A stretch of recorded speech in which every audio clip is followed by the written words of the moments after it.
Hi everyone, this is Greg from Greg's Whiskey Guide. 5 months ago I did a reaction video which was an uncorking of this whiskey, Port Charlotte, 16 years old, heavily peated, special digital exclusive, previously for sale 2020, which was cancelled edition.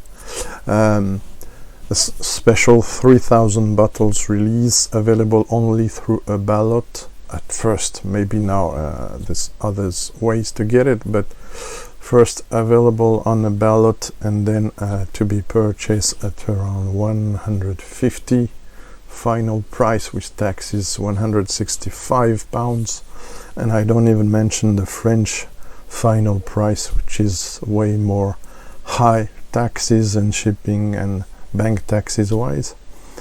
The reaction of this, the presentation of the bottle, the presentation of the Bruichladdich distillery where this was made, while you have to know the Port Charlotte bottlings, casks for bottlings are not matured on site on Bruichladdich, but further on Islay, on the Port Charlotte location, warehouses. And this is the new bottling, 1 year or two, that changed from this one. See, this is now more distinctive to the Bruichladdich range, whether it's like this transparent or opaque like the classic Laddie. The Port Charlotte, just a quick reminder, is over 40 ppm, heavily peated, but not the heaviest of the Islay whiskies, which is around 55 for Ardbeg. And about Bruichladdich distillery, the heaviest peat-wise is the October expression. Right, most of you know that, but in case, so I will put a link to the first video reaction, because there's a lot of information on the description about the history of Bruichladdich distillery and also about this expression. I'm just gonna go back quickly before trying it to the way this one is made, because there's a quite complex recipe cask wise, and then I'm gonna compare it to this, which I have an end of sample, which is a BRORA 35 years old. It's the 11th release, distilled in 1977, bottled in 2012, 48.1 ABV, while the Port Charlotte is 55.8 ABV. What's the point of comparing a 16 years old whiskey with, which isn't, by the way, even mentioned as a cask strength, so we don't know if at 55.8 there is a little dilution or no, because it's stated nowhere, website or here. Then while the BRORA is stated as natural cask strength at 48.1, there's 90 years of difference, so on the paper per se this is not a relevant comparison, of course, but flavors, family of flavors wise, I think it is with the BRORA distillery, the BRORA brand. Probably it's more relevant towards 25 to 30 years old BRORAs. I had the occasion to try around 20 BRORAs. Yeah, I've checked it. 20 BRORAs over time in 20 years. And I think there's a lot in common with especially this expression of Port Charlotte. I haven't tried a lot of cask strength Port Charlotte official or indie lately, but this one is getting to be along with Taiwanese indie bottling I've already talked about in my top whiskies of 2019, I think, or 18, I don't remember now. Anyway, you will know it below. But for me, this is the best official release so far I have tried. I didn't have tried all, of course. So yeah, I'm gonna speak a bit more about this one. Earlier on, I did put in a glass the Port Charlotte and the BRORA. Now the BRORA might be a bit colored because usually special, even if in the special releases it is said this is more carefully made and often non-chill filtered, not always non-colored. I'm not 100% sure this BRORA isn't colored. I don't think so, but I'm not 100% sure. While this Port Charlotte isn't colored at all. Chill filtration wise, I think the BRORA is probably chill filter, but I'm not sure. Let me see, maybe as the reproduction is not so bad. Could be, but again I'm not sure. Number of bottles wise, we're talking about 1,566 bottles for this, and we're looking for 3,000 for this.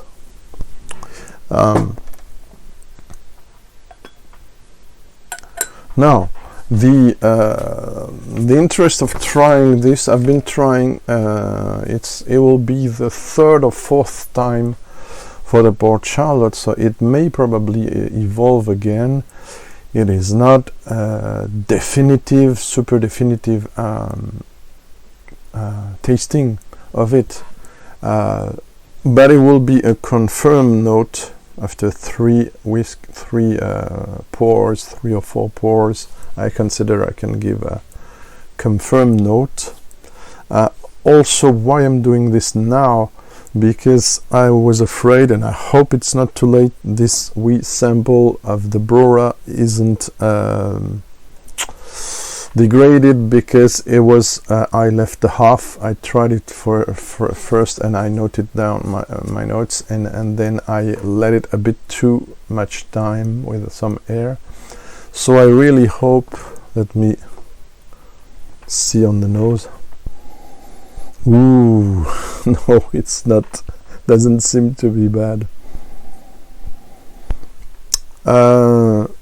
Honestly, between us, I was going to let this to make some of you guys try it as a blind tasting during your visit here last year or beginning of the year 2021, but it doesn't seem I'm gonna have any visit COVID wise, so I don't want, there's been probably 6 months between the two tastings. I don't want this to be destroyed while I'm waiting for people to make them try, to give them a chance to try it, because I like to share my best whiskies as much as I can.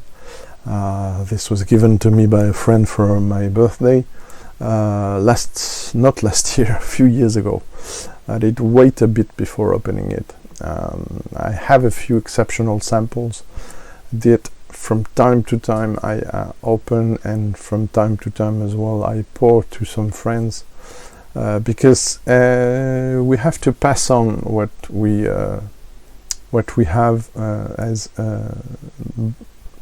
economical situation getting more and more tense, and also the new generations often that didn't even have the occasion to try these whiskies when they were, bear in mind, not so expensive. This was around 35 probably not, but the 30 years old were around 250 euros back in the days, around 8 years ago or so.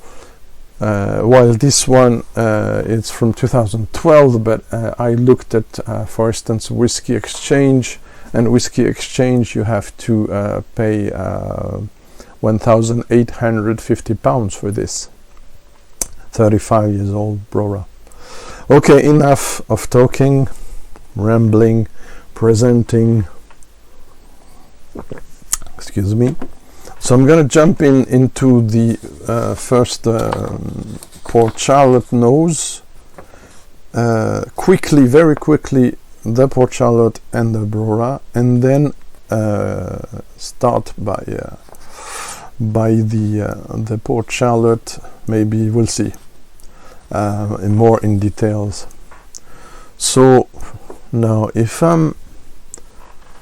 I won't speak about the legs and all that. I spoke in the previous episode, but sure, the sticky ones, not so much, but because of the ABV and the non-chill filtering, it lasts a bit. Okay, so immediately the farmy side, farmyard, barnyard, whatever, comes in first, and that's why also I do the comparison with the BRORA, which has also the same note as the Port Charlotte. So this kind of farmy, cow stable, not very pronounced. It's not Badishin, otherwise I couldn't even drink it. Despite the fact some say it's not always like that. I have a sample to assess when I can of a Badishin, which seems to be more interesting than the ones I tried. But yeah, there's a farmyard note, also probably some kind of leather and hay and damp hay, leather, something that's also common to Lagavulin, for instance. Yeah, then after that you have some citrus fruit, some candied fruit, and something slightly spirity, but I will come back to this. Very beautiful nose, very complex, something really appealing and interesting, especially in 2020, to have this kind of nose. Right, I'm gonna pull back this New Drum Drinker coin, which is the theme today, by the way. Both are New Drum Drinker because I wanted wooden coins and not plastic because of the smoke. I was afraid this could alter a bit. Okay, so this is a 35-year-old BRORA. I tasted, like I said, 20 BRORAs so far.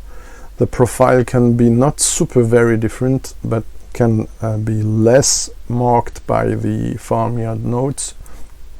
In the 18 to 22 years old, say, independent bottlings I tried, this farmy note almost disappears, because it's also a question of single casks or small batches.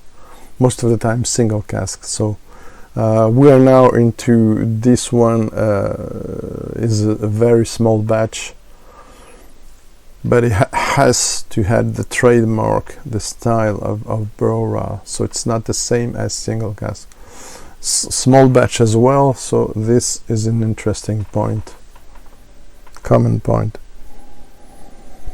Okay, this is more leafy, this is more earthy, I may say, not really, no.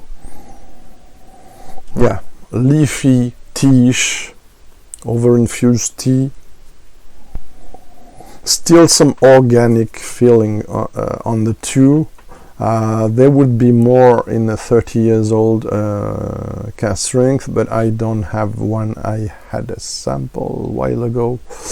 I also had a sample of a 32 years old, which was rated very high. 10th release from 2011, absolutely wonderful BRORA, even better than this one.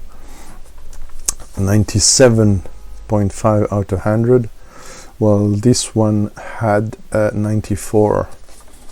And also, very interestingly, the score I gave to that Port Charlotte is also 94.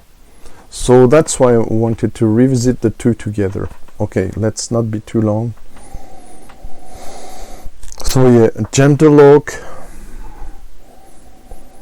nice teaish notes, not so much peat, not so much maritime elements. It's not really a maritime distillery, Clynelish, while, let me see on my map, well, it's Northern Highlands, not so far from the shore. I can see it from here. We'll see on the palate how it goes. Okay, so now to come back very quickly to the Port Charlotte, just to let you know, I'm trying to do a not too long review, but I'm afraid it's not gonna work. I like that. Maturation, 16 years old maturation. There's 3 parcels from 2003, divided in 3 parcels. Refill Hogshead for the first one, recasked then into First Fill Bourbon barrels. So first recipe of cask for this one. Second recipe is First Fill Bourbon barrels, recasked in Sauternes. So it's sweet wine from France, from Bordeaux area. Sauternes cask in 2013, so 7 years before the bottling. And third parcel for this is a blend of sherry, bourbon and virgin oak casks. So it's quite a complex recipe. I was very afraid of it when I saw the presentation, but what ticked something in my head is the Sauternes. So I said, for once there's not talking about red wine, but white and sweet wine at the same time. So I had the intuition, which appeared to be confirmed, for me at least, that it was a good idea. While the BRORA is made of Refill American oak, right? So I'm gonna have a try. I'm gonna switch the two, because, and it's a tip I'm giving to you guys, when you have 2 whiskies, both are peated, but one is more peated than the other and younger, fastier, let's say, and the ABV and the age of the older, the older is older, sorry, and the ABV is lower. Of course, you have to start by this one, because the other, the Port Charlotte, would crush the BRORA most probably, and also water always. So I'm trying this again on the nose and on the palate, and then and I'm gonna use my notes if needed. Yeah, herbal elements, black tea, some Darjeeling over infused tea, some grass, some hay, some damp warehouse probably as well, some notes like that. Oh yes, some gentian as well, a slight note of gentian. Okay, now on the palate.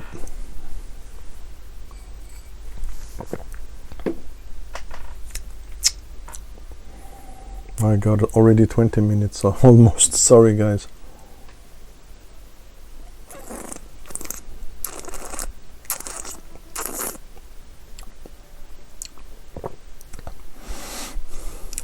Oof. Oh, wow. That is an old whiskey. That is an old traditional whiskey. A bit tamed BRORA. I have to say. I haven't tried a 40 years old official release. I don't know. I think Serge noted it high, but I don't know if it matches the power and all the glorious notes from the 30 years old or the 32. 35 years old is, as I understand, as for Port Ellen, a bit of kind of a limit to going to the oaky side. I don't know. This is amazingly not so oaky as I was expected. Like I saw that the first time, so not really farmy notes. It's a great balance in there. There's a mix of grass, not fresh cut grass, but that kind of old grass. There's a note of old tea, black, green, and Darjeeling, Earl Grey, but there's not so much bergamot and stuff in there. It's something very melted, very uncertain, let's say unprecise. But there's some complexity in it. I would have liked it to be more distinctive. This is why this is not my favorite BRORA, but it is a beautiful one.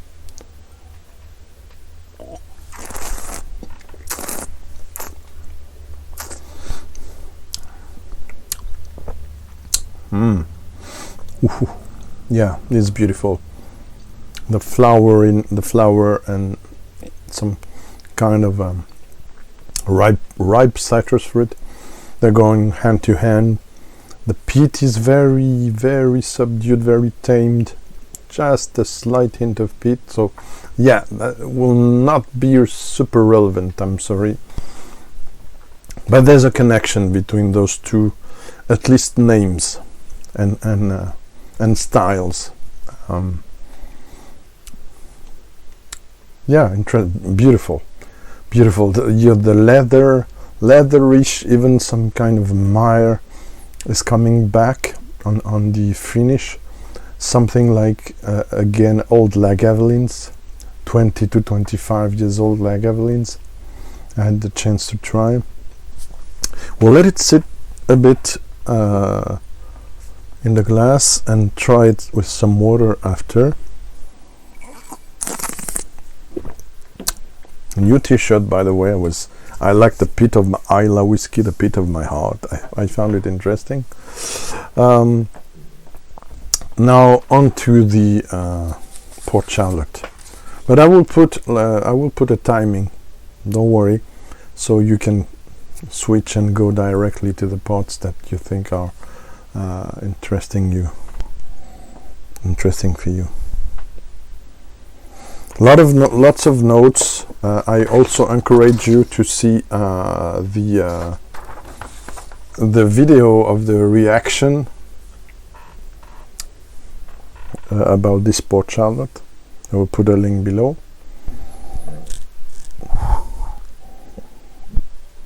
So yeah, these elements I had from the BRORA are there. The leather, the grassy hay elements, also some citrus fruit. I forgot to mention about the Port Charlotte. On the nose, the farmyard side is more important than the other, but it is not the main element. It's beautifully mixed with the citrus fruit, some heady flowers coming on, and that's first some that I can't precise, I'm sorry, but I know they come from the Sauternes cask. Also, probably it's the same for the quince element. There's this kind of spirity side of it. I also read that in some other reviews. I confirm. It's not only the ABV, I think it's the way it is made and all that mix of casks. The Sauternes can be heady as well sometimes in the finish, in some finish. So yeah, something even a bit not only spirity, solventy a bit, but what did I wrote? Don't want to mistake.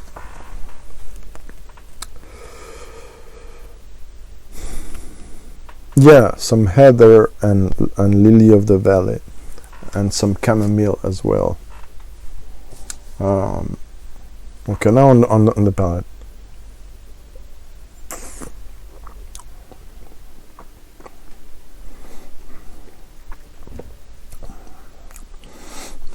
Ooh. Straightforward Port Charlotte style, kind of massive peat, massive grassy style, a bit farmy but not so much. And then second wave is the citrus fruit, candied citrus fruit, and ripe lemon. No oranges, not really grapefruit as well. It's all about citrus and sherbet in candied sweet. There's a hint of aniseed, star anise also behind it. It's a note I love in Islay whiskies. What else did I found the first and second time? Yeah, there's some. It's not as strong as before, but there's some as piment de Cayenne, which is chili pepper from Guyana, in a French area in South America. Let's say in Central America. There's poivre cinq baies in French, which is 5. I don't know if it translates well in English. 5 berries pepper, which is some acidulus and red pepper berries. I can't even read myself back. Oh my god. But yeah, there's some slightly mentholated elements.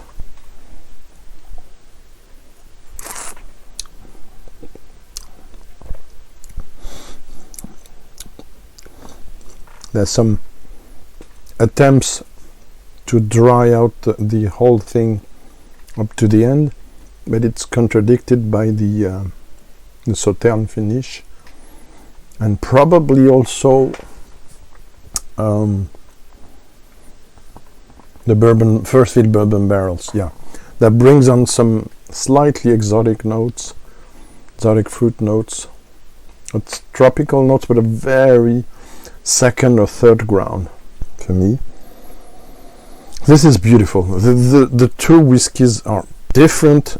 They have something in common, but they're absolutely beautiful.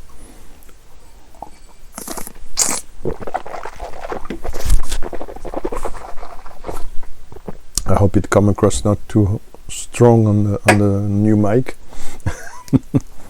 But I had to wash my palate well before coming back to that delicate BRORA. I'm gonna add some drops of water to the Port Charlotte as well, a bit more because the ABV is different, higher.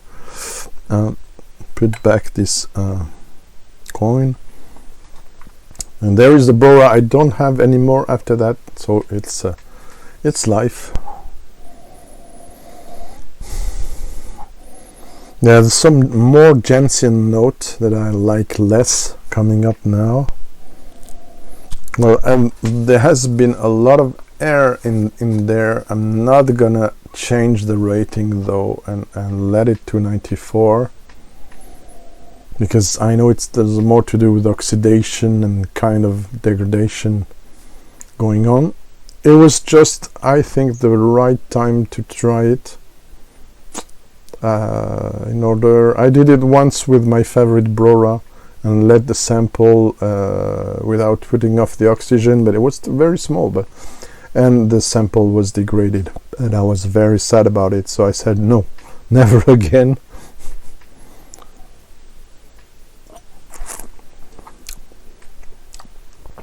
The water isn't a good idea. Gives too much, 48.1 ABV. So again, I'm finishing the sample of this, which is 12th release of BRORA, 35 years old. A very bad idea to add water in this one, I have to say. It's not it's not so bad, but it enhances some notes that I'm not fond of.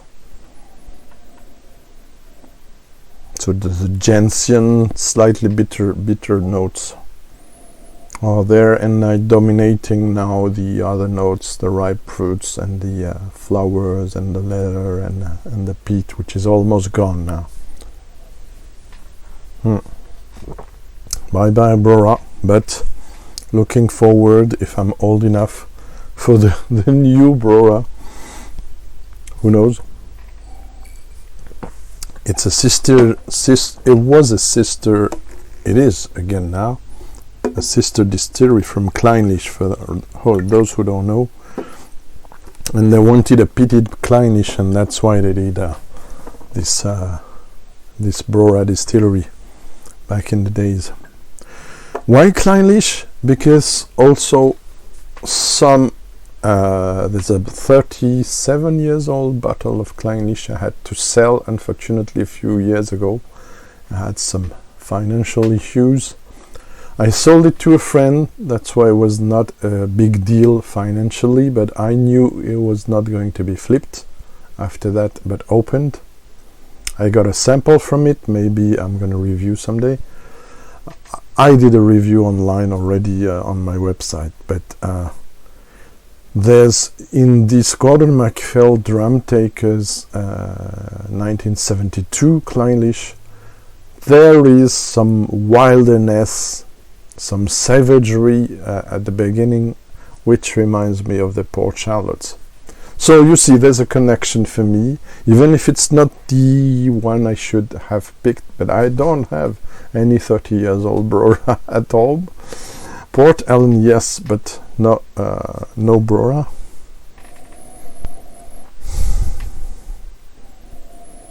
So yeah, I will finish the review, and please go back to see the first video reaction of the Port Charlotte, as there might be some more detailed comments about it, paradoxically, because I'm afraid the video would be too long.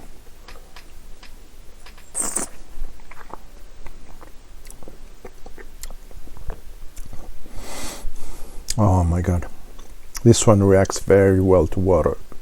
On the contrary, you still have those leatherish elements, you still have those kind of mire, heather, leather, kind of combination of those three that rejoins with age. I'm very curious now how a Port Charlotte 20 years old or 25 could be giving us, which kind of notes we will take from it, because it's getting close to Lagavulin now for me. Not only from 30 years old BRORA, but through Lagavulin, aged Lagavulin, I mean, over 16. So very interesting. Like I said, some esters coming on, estery profile, so the slightly tropical fruits, but more quince. Cedra, which is in English, I don't remember, Sauternes maybe. The smoke is drying,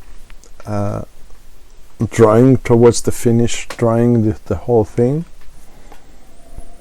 So it started grassy smoke and getting more dry as far as I go into the tasting, and even with some water, there's some dry side, probably coming from the leather element, leather, and also maybe some mire, but I'm not sure. The mire is a more important note in, for instance, old Yoichis, which I like a lot. My 25 years old, for instance. Yeah, so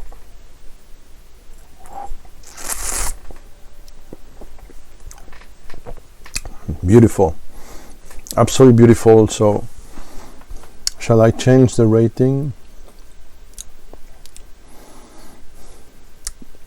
Difficult. For now, I'm gonna stay to the 94 out of 100. I wonder if it could go even upper 95, 94.5 maybe. So yeah, beautiful whiskey, interesting comparison, not totally relevant, I agree, but definitely some connection between Clynelish, BRORA and Bruichladdich Distilleries, aka Port Charlotte here. So I hope it was interesting for you, though a bit of hesitation and reservation of mine. Thank you for watching. See you next time with something more back on track ABC wise. Meanwhile, hope to see you for my birthday live on November 10 evening, where we'll be trying some peated and unpeated whiskies along with Toby from Whisky Shared. Cheers, bye bye.